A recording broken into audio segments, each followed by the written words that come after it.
SN live, सच सबसे आगे। हमारे पत्रकार बंधु, आज का प्रेस वार्ता, प्रेस कॉन्फ्रेंस महत्वपूर्ण है और मुझे बताने में भी बड़ी खुशी हो रही है कि बिहार का जब चुनाव हुआ था तो वो राष्ट्रीय जनता दल को सबसे बड़े दल के रूप में जनादेश दिया था। यानी सिंगल लार्जेस्ट अगर कोई पार्टी थी तो राष्ट्रीय जनता दल थी। और उसके बाद हम लोगों ने देखा, सब लोगों ने देखा कि भाजपा के लोग जो है उसके बाद सिंगल लार्जेस्ट पार्टी हुई, क्योंकि जो 3 सदस्य वीआईपी के थे वो उनके साथ जुड़ गए। और मुझे प्रसन्नता इस बात की हो रही है, खुशी इस बात की हो रही है कि फिर से बिहार विधानसभा में अगर सबसे बड़ा कोई दल है तो वो राष्ट्रीय जनता दल फिर से हुआ है। यानी 76 पहले हमारे पास सीटें थी, विधायक थे, अब जो कि 4 और AIM के सदस्य जुड़े हैं। जोगीहाट से शहनवाज भाई, मोहम्मद अंजार नईमी जी बहादुरगंज से, मोहम्मद इजहार अशफी कोचाधामन साहब कोचाधामन से, और सईद रकनुद्दीन अहमद जो 22 से जो है, जो AIM में थे। यानी AIM को 5 सीटें मिली थी, जिसमें कि 4 विधायक, ये चारों विधायक राष्ट्रीय जनता दल में जुड़े हैं और पार्टी ने स्वीकार्यता दी है। और आप सब लोग जानते हैं कि जो भारतीय संविधान के 10वीं सूची, जो भारतीय संविधान का 10वीं सूची धारा 4 के अंतर्गत में इन लोगों ने राष्ट्रीय जनता दल में विलय किया है। यानी मिनिमम जो है, आपको किसी भी दल का अगर विलय होता है तो 66% होना चाहिए। और आप सब लोग जान रहे हैं 5 में से 4 जो MLA जो ज्वाइन किए AIM के, यानी हमारे पास 80% है, जो कि नियम कायदा भारतीय संविधान का जो अनुच्छेद जो है, सूची जो है 10वीं सूची के धारा 4 को फुलफिल करता है। इसी टेक्निकल रूप में ये ज़रूरी होता है कि जो इन लोगों ने प्रस्ताव दिया, जो इन्होंने अध्यक्ष जी के नाम पे दिया चिट्ठी, कि इन चारों की इच्छा है कि राष्ट्रीय जनता दल ज्वाइन करे, तो फिजिकल रूप से हम लोग आज बिहार विधानसभा भी गए और फिजिकली जो है चारों विधायकों की पेशी आदरणीय अध्यक्ष जी के समक्ष हम लोगों ने रख दिया।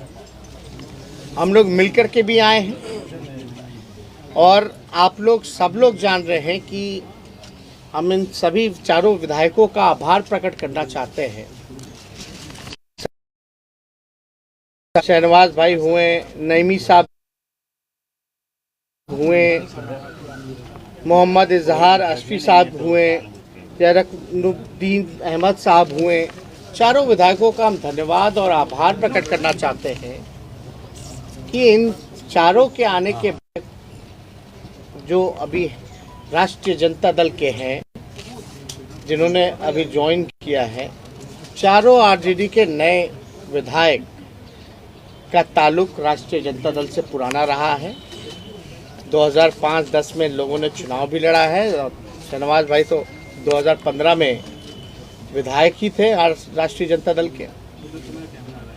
तो इनकी वापसी जो है, घर वापसी हुई है, जिससे हमारा दल महागठबंधन मजबूत हुआ है। और देश के हालात को देखते हुए इन लोगों ने जो फैसला लिया है, ये बाकायदा लीडर फैसला है और हम लोग सब लोग चारों जो नए राष्ट्रीय जनता दल के विधायक हैं उनको राष्ट्रीय अध्यक्ष जी से भी हम लोगों ने मिलवाया है। उनका भी आशीर्वाद सभी लोगों से प्राप्त हुआ है, सभी लोगों पर। तो बड़ी खुशी की बात है कि फिर से पुनः इन लोग देश के हालात को देखते हुए इतना निडर फैसला लेते हुए पुराने घर में वापसी इन्होंने की है, इसलिए हम लोग दिल से इसका स्वागत करते हैं। तो क्या करें? नहीं, हम चाहेंगे कि चारों जो विधायक हैं वो भी अपनी बात जो है आप लोगों के सामने रखें। उसके बाद जो सवाल का जवाब होगा हम सवाल का जवाब देंगे। अपना सर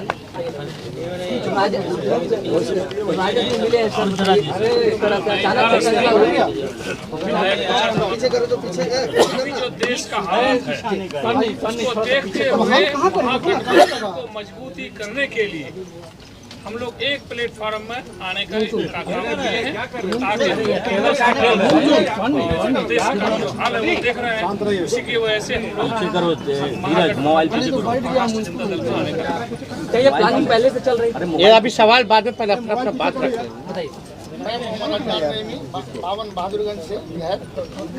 अभी जो मौजूदा हालात में जो देश का परिस्थिति है जिसको देखकर लोकतांत्रिक ताकत को मजबूत करने के लिए हम लोग तेजस्वी जी के नेतृत्व में हम लोग राजद को ज्वाइन किए हैं और इसमें बहुत अच्छा रोल रहा हमारे संजय जी का भी, जो हम लोग इस पार्टी में आए और ये बहुत ये अहम फैसला था जो प्रदेश के लिए भी ये साबित होगा। वक्त आने पर पता चलेगा कि हम लोगों का जो मंशा था महागठबंधन को मजबूत करना, प्रदेश को मजबूत करना और देश के हालात को देखते हुए हम लोगों ने ये कदम उठाया।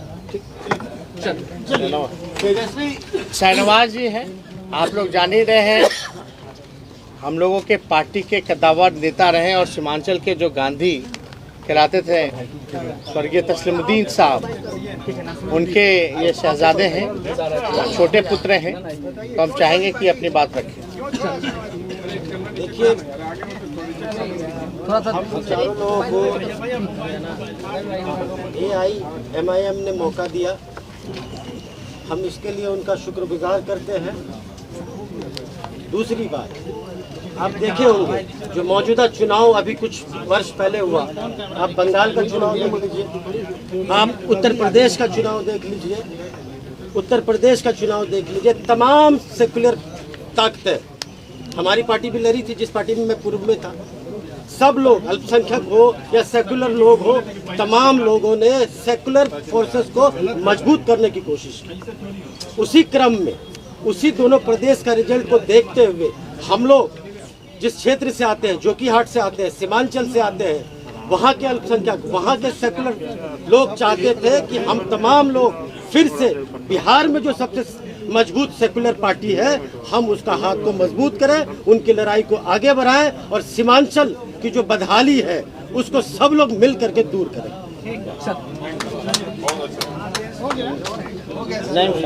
अपना बोल बोलिए सर, थोड़ा तेज बोल दीजिए सर प्लीज। MIM पार्टी से गत 20 विधानसभा चुनाव लड़ा, मैं पहले भी विधायक था और माननीय लालू जी के नेतृत्व में पहले भी राजनीति की है बिहार में। और अभी मौजूदा हालात में जो मुल्क के हालात हैं और सारे सेकुलर एक प्लेटफॉर्म में आके सांप्रदायिक शक्तियों के खिलाफ चुनाव लड़ना है। इसलिए हम लोग बिहार में अपने युवा नेता माननीय तेजस्वी प्रसाद यादव जी के नेतृत्व में इस पार्टी की सदस्यता ग्रहण की है और सीमांचल में संगठन को मजबूत करके हम लोग नया बिहार बनाने का प्रयास करते हैं। ठीक है, और कोई सवाल? पहले से चल रही थी तमाम विधायकों को अपने पार्टी में मिलाने के लिए। उदयपुर में जो घटना हुई अभी इस मामले पे आप लोगों ने पहले नहीं देखिए जहाँ तक मामला है, इन लोगों ने साफ तौर पे ये कहा कि जो देश के हालात और आप लोगों ने घटनाएं भी देखी होंगी, चाहे उदयपुर हो या कहीं भी हिंसा होती है, जो कट्टरपंथ है, कट्टरपंथ के लिए कोई जगह नहीं होनी चाहिए। और हमारा साफ मानना है कि जितने सेकुलर फोर्सेस हैं या आने वाला जो पार्लियामेंट का चुनाव होने वाला है, उसमें भी हम लोग चाहते हैं कि जितने सेकुलर फोर्सेस हैं वो मजबूत हों, एकजुट हों। सेकुलर फोर्स जब हम बोलते हैं तो किसी धर्म से नहीं जोड़ना देखा जाता। हर धर्म में कुछ सेकुलर विचारधारा के होते हैं, कुछ कट्टरपंथ होते हैं, लेकिन हम सेकुलर फोर्सेस की बात कर रहे हैं कि सब लोगों को एकजुट होने की आवश्यकता है। क्योंकि आज देख लीजिए, पहले से ही जनता देश की बेरोजगारी से, गरीबी से, लाचारी से, बेबसी से, ना शिक्षा है ना चिकित्सा है, और जहां से ये विधायक जो चुन के आए हैं वो बिहार का सबसे गरीब इलाका जो कि सीमांचल है, और अभी जो पूरा बाढ़ की स्थिति बनी हुई है, तो उस हालात में पहले से ही इतनी ज़्यादा मुसीबत हमारी देश की जनता, बिहार की जनता झेल रही है। वो कम था क्या जो इस तरह का पॉइजन, जहर समाज में घोला जा रहा है, जहां एक भाई को दूसरे भाई के प्रति लड़ाया जा रहा है। चाहे नुपुर शर्मा का बयान हो, उसकी भी निंदा है, चाहे जो उदयपुर की घटना है हम उसकी भी कठोर निंदा करते हैं। और हिंसा और सांप्रदायिकता से हम लोग लगातार जो है लड़ते आ रहे हैं। विचार जो हमारा विचारधारा है सब लोगों को पता है। हम लोग सब लोग चाहते हैं कि देश में अमन हो, शांति हो, खुशहाली हो, भाईचारा हो। आज अमन छीन गया, चैन छीन गया, खुशहाली छीन गई। कोई वर्ग, चाहे युवा हो, महिला सुरक्षित नहीं है। लॉ एंड ऑर्डर की हालात आप देख रहे हैं पूरे बिहार में या पूरे देश भर में। आप स्थिति देख लीजिए, हर जगह क्राइम हो रहा है, गरीबी है, ना मजदूर खुश है, ना किसान खुश है, ना छात्र खुश है। तो इस हालात को देखते हुए सभी लोगों ने निर्णय लिया है और हम लोगों ने खुशी जाहिर की है कि भाई इससे बल मिला। और ये समय का मांग था और ये जनता की मांग थी, आम आवाम की मांग थी कि भाई बिहार में महागठबंधन राष्ट्रीय जनता दल को मजबूत कीजिए। अगर कोई बिहार में सांप्रदायिक शक्तियों को लड़ सकता है, हरा सकता है, जो हमने हराया है। आज तक भाजपा की हिम्मत नहीं हुई बिहार में कि अकेले चुनाव लड़ के दिखा सके। एनडीए में सबसे बड़ी पार्टी होने के बावजूद भी तीसरी नंबर की जो पार्टी है उसका मुख्यमंत्री बनाया गया। ये क्या है?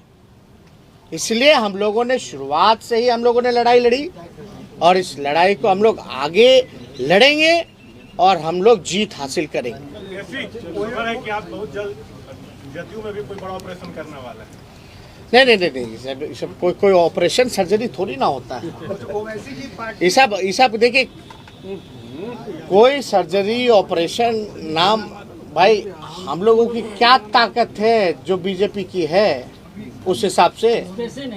ये तो एक विचार की लड़ाई में विचारधारा से जो लोग जुड़े हैं, जो जनता की मांग है उससे ये लोग आए हैं, जो समय की मांग थी उससे जुड़े हैं। वरना आप तो जानते हैं हम तो विपक्षी दल हैं, लेकिन फिर भी बिहार की जनता ने महागठबंधन को जनादेश दिया। वो अलग बात है कि चोर दरवाजे से कोई सरकार आई और बनी, लेकिन इतना मजबूत विपक्ष बेईमानी के बाद भी हम लोग इतने मजबूत हैं कि लगभग जो है ज़्यादा दूर नहीं है सत्ता से। फिर भी हम लोगों को सत्ता का लालच नहीं है, लोभ नहीं है। औरों को होता है और है भी, वो दिखता भी है, छलकता भी है, लेकिन हम लोगों को इतना रसाकसी में भाजपा जदयू आपस में लड़ रहा है, फिर भी बेइज्जत कर रहे हैं एक दूसरे को, फिर भी बने हुए साथ। ये दिखाता है कि कितना सत्ता का लालच है, लोभ है। लेकिन हमारी लड़ाई चलती रहेगी। एक विचार की लड़ाई है और पूरे देश में दो विचारधारा है। और दो विचारधारा के बीच लड़ाई है, और लड़ाई जो अहिंसा में विश्वास करता है, जो अमन चैन भाईचारा में विश्वास करता है, जो देश का उत्थान में विश्वास रखता है, विकास में विश्वास रखता है, जीत उसकी होगी। जो नफरत की राजनीति करते हैं, झूठ बोलने का फैक्ट्री जिन लोगों ने खोल रखा है, जो मैन्युफैक्चरर हैं, होलसेलर हैं, डिस्ट्रीब्यूटर हैं, उनको जनता सबक सिखाएगी। बीजेपी को भी बड़ा झटका लगा है, कहीं ना कहीं बड़ी पार्टी थी। नहीं, अब कैसे हुई नहीं हुई, अब हमको तो अरे अब कौन किसको, वो लोग एनडीए में आपस में झटका खेल रहा है, एक दूसरे को कभी ना कभी झटका ही देते रहते हैं। तो उसमें हमको नहीं, हमको अपना काम करना, अपने